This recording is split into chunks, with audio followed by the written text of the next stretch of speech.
Hello, my name is Bob Haynes. Reverend Haynes' son, better known as Bobby Haynes, back in 1949 and 1952, when Dad was assigned the director of Camp Horizon for 3 years.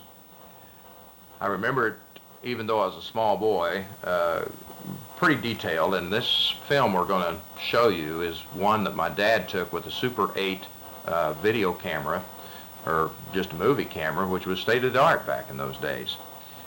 So it shows the camp in its beginnings and some of the improvements that Dad was doing around there. And the reason for the movie was for our family enjoyment, one thing, but also Dad took it around and promoted the camp at different churches on weekends. So I'll start the movie, and the first film that we'll see here is the boys' dorm. It was an old military barracks that was converted. That's the dining hall as it exists today. The camp was built on top of a large hill that's high over the Arkansas River. That's the girls' dorm in the same military style as it was back in those days. Came from Strother Field, I understand, and moved out there and made into barracks.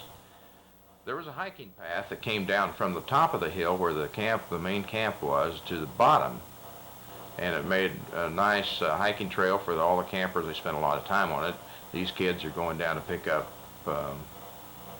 pecans. Also down there were some concrete structures left by a concrete company that used to occupy the grounds around there. I'm not sure of the function of these things, but I think they're still there. There I am, and my Uncle Frank.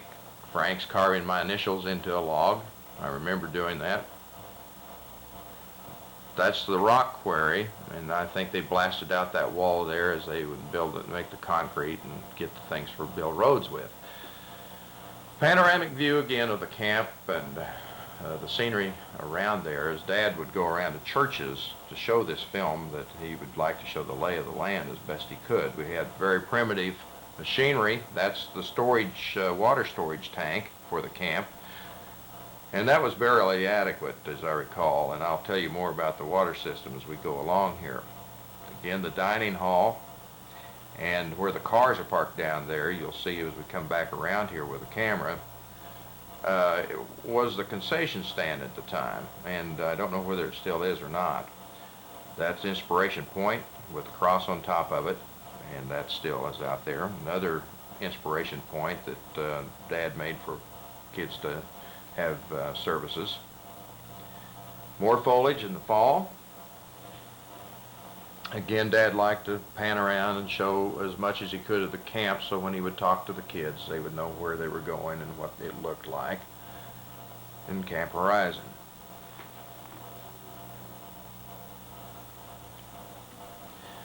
This gentleman's name is Arthur Lawson. The family lived about 7 miles west of Ark City. Many of you may know them, Arthur and Thelma Lawson. Arthur donated this tractor to come out to the camp on this day to dig a road down to the bottom of the hill where Dad had to go work on the pump all the time, the water pump. Dad solicited a lot of help from people he knew, farmers, Methodist people, to save money and try to get the camp out of debt, which I understand it had a pretty healthy debt on it at the time. And this weekend, Arthur was digging a road down to the well, the water well, where we had to go so many times to work on it, and Dad had to go down that hiking path carrying tools, and it was pretty strenuous. And so Arthur agreed to come out and plow this road down there, which was, I remember, quite an operation.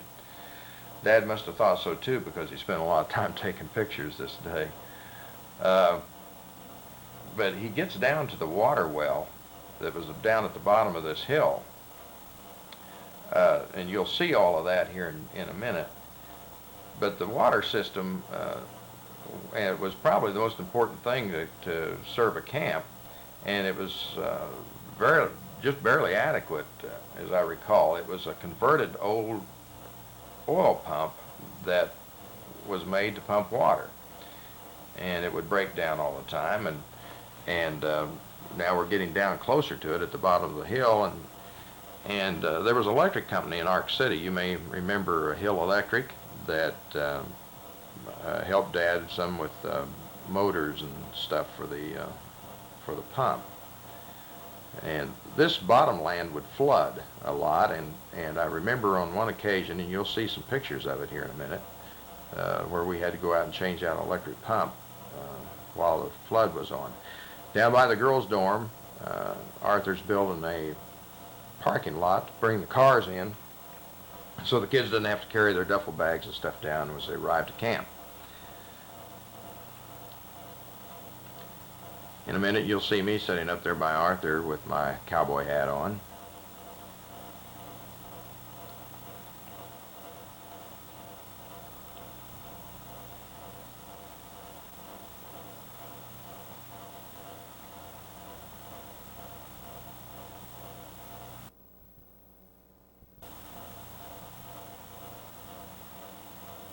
Looking back up at Inspiration Point again. This is a bus, an old bus. It was old then and really old today, that had to take the kids to the swimming pool in town because the camp didn't have their own swimming pool at the time.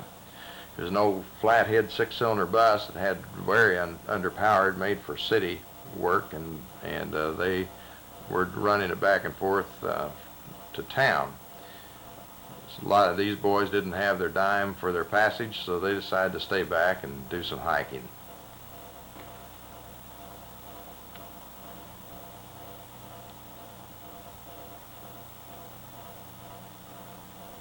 So down at the bottom of the hill, it was the train, and the hikers would enjoy all the scenery while the rest of them were swimming. There goes a deer right through that hole there. I don't know if you can see it or not, and they're back from their hike and they're worn out, and the kids are back from the bus trip. I always enjoy seeing the clothes that these kids wore back then, and the oval cars in the background. That's the concession stand you saw there for a minute. Dan, here's another money saving deal. Dad was needing to build another building, so he built it out of the Silverdale stone that he had hauled up there in a rough form and had to cut it by hand, believe it or not. He built the entire building cutting the stone out of this rough cut Silverdale.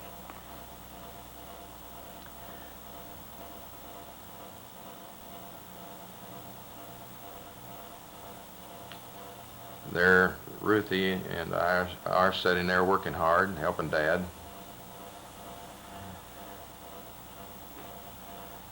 I remember when these pictures were taken. I remember sitting there and that picture being taken. There goes the back wall. He made the back wall out of cinder block, and I'm sure they saved a little bit of labor there in cutting the stone.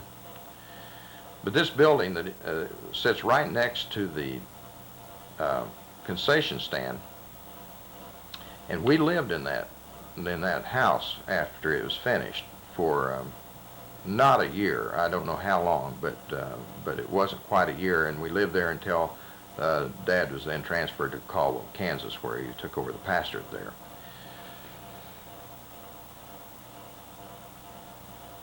The old Woody station wagon in the background we made into a pickup, again trying to stretch the dollars.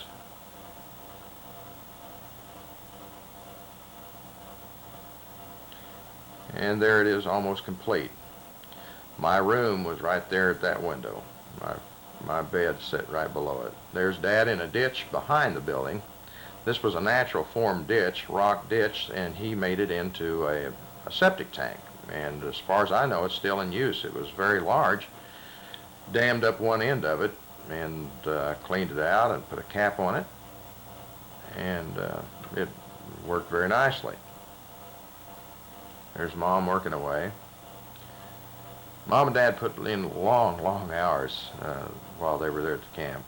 We lived in Ark City at the time, and they would get up 4 in the morning and drive out to camp, get the cooks lined out, and the food going and grocery shopping for the day, and then come back into town and get my sister and I out of bed, and so would go the day.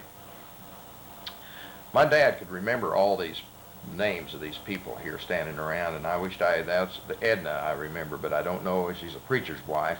Maybe some of you know who she is. I hope I've got the Edna right. Here's the flood I was talking about. It's covering the railroad tracks and also Dad's water well. That thing was at least 12 blocks, maybe 15 blocks high, so you can see there's 3 blocks standing out of the water there, but it had to operate because the camps were coming, and you had to have water. That's on the way out to the camp coming out of Ark City. There's the well again with the top block showing. I remember that particular flood, the motor burnt out, and Mr. Hill at Hill Electric sold us a motor, and we got an old leaky rowboat and went out there and replaced it. Later on, the water went down. Dad swam out to check on it.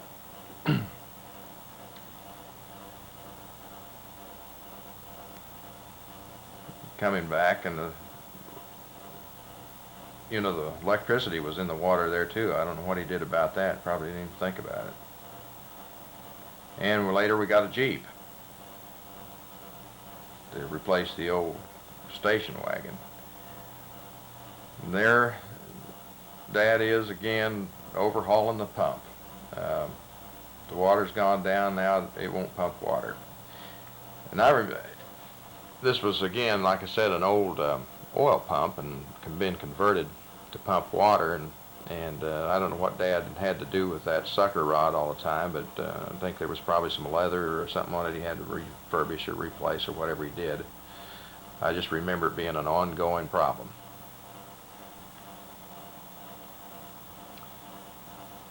There it is. Got it fixed. Water coming out of the side, and he's ready to hook up the pipe.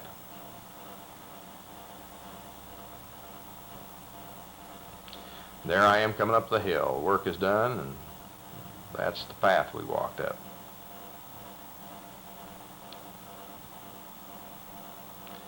There's another preacher. I don't remember the names again, and the old cars in the background, and old Hudson. It was ugly then and still ugly. There's the campers doing their crafts. I remember them doing this all the time. They're building these necklaces and belts and things out of these little wooden deals there she's holding up. I don't know whether they still do those sort of things out there or not. You know, I can remember these kids. They came back year after year, and as young as I was, I could remember them. Some of them I even had letters going back and forth and for a while. You remember Everett Lindstrom? He's coming. There he is. A layman. He's a good preacher too. He could. I've heard him preach several times, and he was always a character.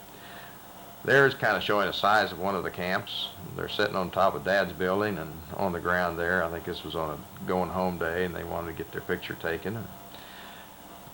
The magic number, I remember the folks talking about, they like to try to book 200 campers at a time.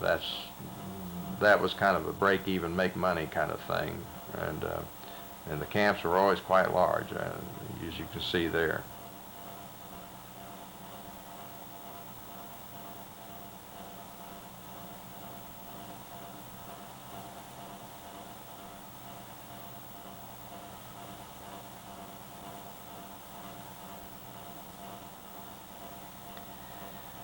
This camp was acting out Bible stories out there on the side of the hill, and it was pretty interesting. Those are sheep, in case you missed it. Down there, there's a burning bush behind that sheep. I don't know whether you can see it or not. They're out gathering grain, acting out the Bible stories. I just wonder if they do anything like that now. It would be a fun project to do, I think.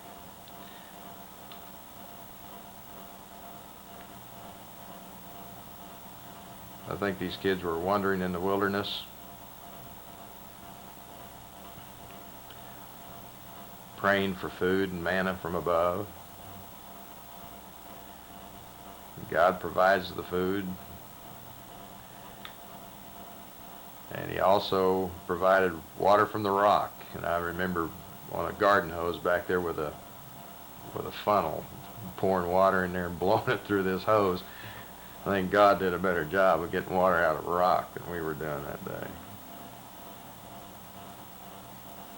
And there's the golden calf that they made and worshipped. Remember, Moses came down off the mountain getting the Ten Commandments, saw him worshiping the golden calf, and he goes ballistic, and the Bible said he went ballistic and threw him down, broke him, something like that. The kids standing out there, that's where the swimming pool is now. There was a ball diamond in that. Now, these boys are getting ready to go swimming in a non-existent swimming pool at the bottom of Inspiration Point there. Now, Dad did this trying to lobby for swimming pool funds to build a swimming pool. They go down there and there's no pool, there's no water, so they decide to go in anyway. So they're dunking each other and splashing water around. And when he would show this around to the different churches, isn't it sad that your kids have to go to a camp that doesn't have the swimming pool, and wouldn't it be nice if you'd give enough to start a fund, and so on. That was the pitch. They're finished swimming and they're going to come out and dry off. Excuse me.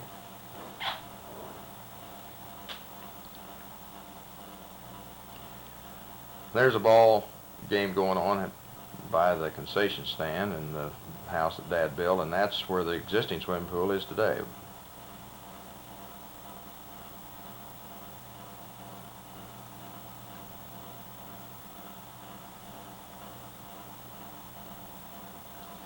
This is out behind the concession stand playing Horseshoes.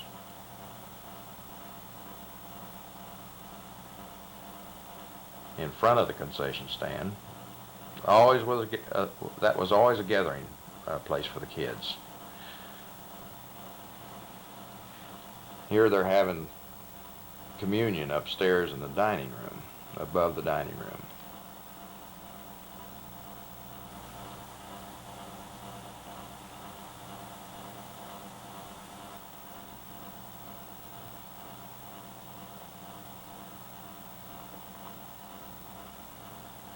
These are the head cooks at the camp. I say the head cooks, these were the cooks. The head cook was Mrs. Mackey, and she'll be pictured right here beside the ball cap, next to the end there. She lived at the bottom of Horseshoe Hill, and I hope you know what I'm talking about when I say Horseshoe Hill.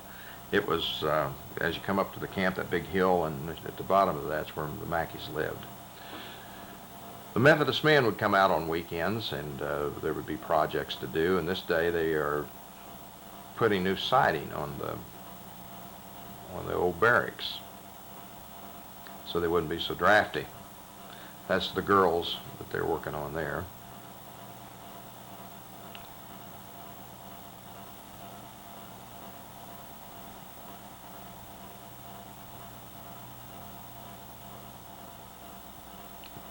Finished product. Those shutters would push out and open up.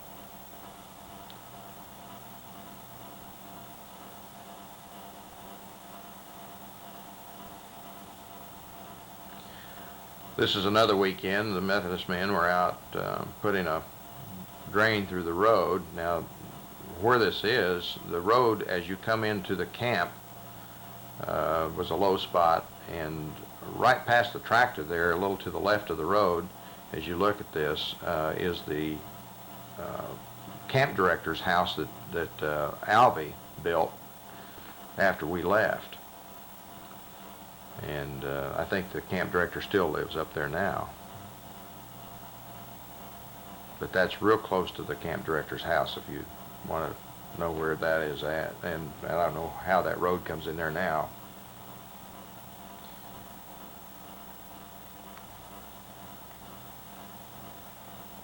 That's behind the house that Dad built.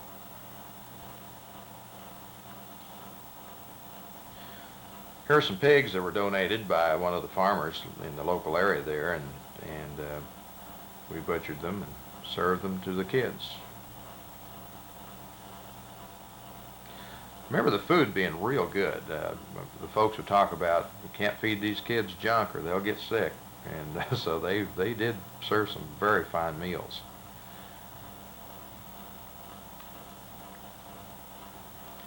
That old thing, I remember that car served as everything in the world. Interesting guy here. He'd bring his birds out to the camp once in a while, and these were all the local birds that were in the area that he had caught somehow or another, and had stuffed them.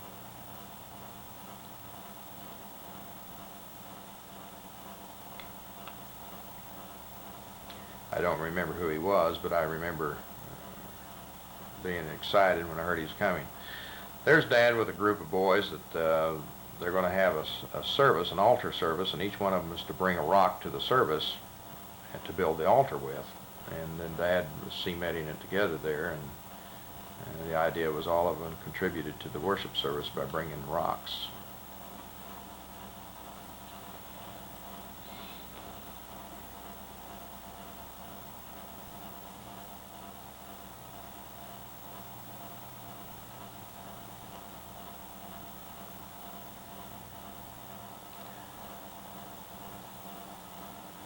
Here's a camp that came in an old truck, in a kind of military style.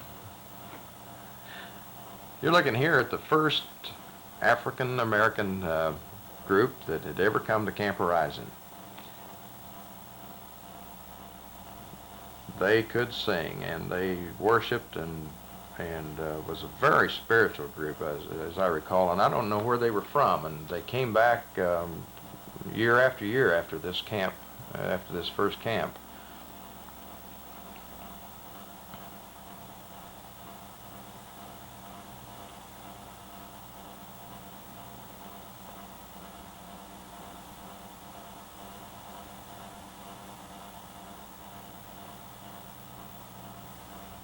I remember my mother enjoyed them particularly. She played the piano and was a very accomplished pianist. If you knew my mother, Helen Haynes, and she enjoyed this group. Young lady riding home. I remember Dad could read this letter, and as he'd show it, he would read what she was saying. I guess she didn't mind somebody reading what she was sending to her parents. Left-handed.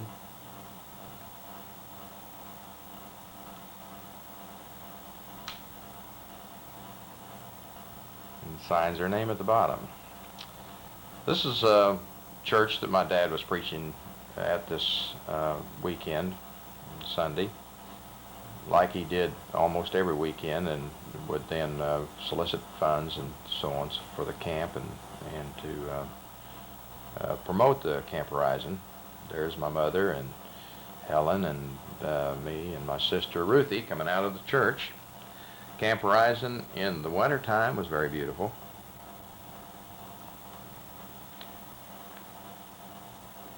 And in the summertime it was beautiful. This is an old powder house that was left there by the concrete company. I don't know why Dad took this picture of it particularly, but I remember a bobcat chased him out of it one time, scared him to death. Clear mountain streams all over the camp. Fresh water. Again, here's a picture that I never understood why Dad or I don't now understand why he took a picture of a hawk, but he turns it into an airplane.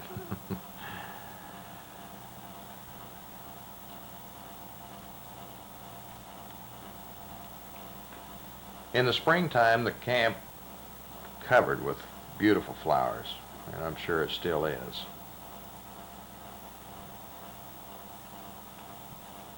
This bush right here with the flowers, just before Dad took that picture, he had to kill a copperhead at the bottom of it.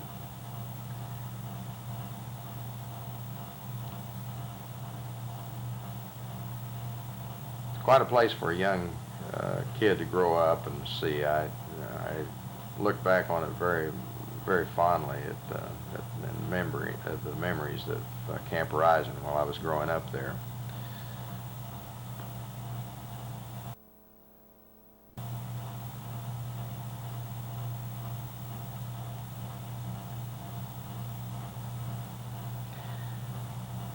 This is a sunset service out by the dining hall that they'd have quite often, and when the picture would get to this point, Dad would send Mom to the piano, and she could play a song, and the congregation would sing it. It's in the Methodist hymnal, by the way. It's Sun is Setting in the West, I believe, is the name of it. You could sing a chorus, or a verse and a chorus through completely while the sun went down, and that's the way he would end the service as he would make this presentation. Beautiful sunsets up there, as I recall.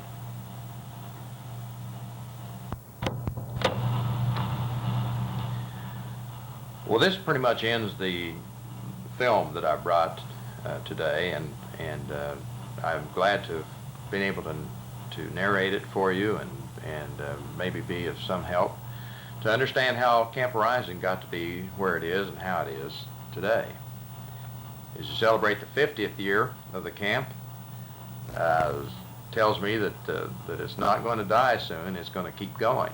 And with the support of the Methodist Church and people like yourselves that are interested to come out to these sort of things and understand a little bit the early happenings at the camp and how the buildings got built and why they got built, and what my dad contributed to the camp is very important, I think. I look back on it with very fond memories as a child, and I know kids that went there year after year look back on it also the same way. And many of you are probably some of those kids. I hope that that what you saw was some of the fond memories that you remember also. Thank you very much, and God bless you.